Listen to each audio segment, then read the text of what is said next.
안녕하세요. 경제적, 육체적 어려움으로 힘든 분들에게 정확한 정보를 제공하여 희망적인 결과를 만들어드리는 산재 가이드입니다. 과로사는 근로시간 관리가 제대로 이루어지지 않는다면 모든 사업장에서 언제든 불거질 수 있습니다. 근로자가 재직 중 또는 퇴사 직후에 뇌심혈관계 질환이 발병해 사망하였다면 과로와의 인과관계를 설득력 있게 입증할 수 있도록 모든 절차를 검토해 보아야 합니다. 스트레스를 받으며 과로하는 것이 인체에 좋지 않은 영향을 미친다는 것은 누구나 알고 있는 상식이지만 과로를 원인으로 산재를 인정받기란 쉽지 않습니다. 근로자의 근무 시간과 근로 강도 등을 입증해야 하는 것은 물론이고 과로가 어떠한 기전을 통해 질병 발생을 유발했는지에 대해서도 의학적 설명이 뒷받침되어야 하기 때문입니다.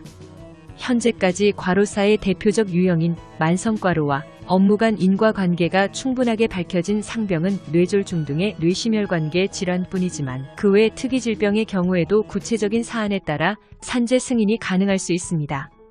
근로자의 업무가 과로에 해당하기 위해서는 업무 강도와 휴무 시간, 근무 형태, 정신적 긴장의 정도, 수면 시간, 작업 환경, 그 밖에 근로자의 연령, 성별 등을 종합하여 판단하게 되는데요.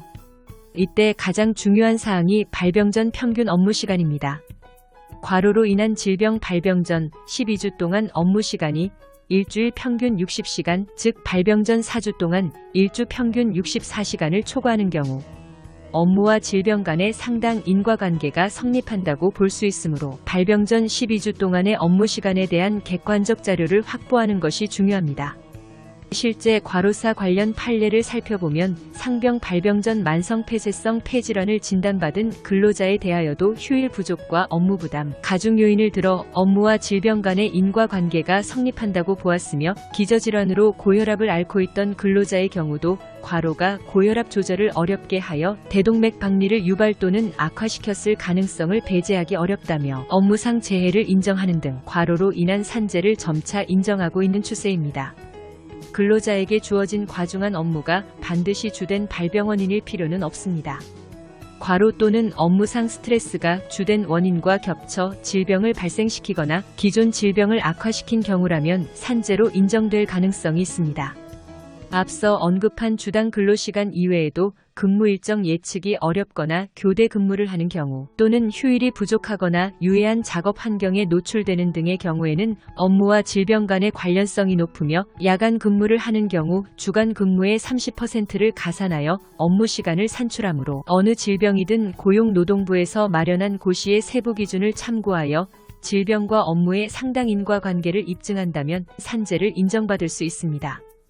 과로사 산재 신청 시 단순히 근로시간만 계산하여 산재를 인정받으려 한다면 야근이 별로 없는 직군의 경우 패소할 가능성이 높으므로 업무부담 가중 요인을 주장하고 입증하는 것이 중요합니다. 최근 장시간 근무와 업무량으로 인해 과로사한 근로자들의 사례가 다양하게 발생하고 있으며 업무로 인한 과로사의 경우 산재 보상을 받을 수 있습니다.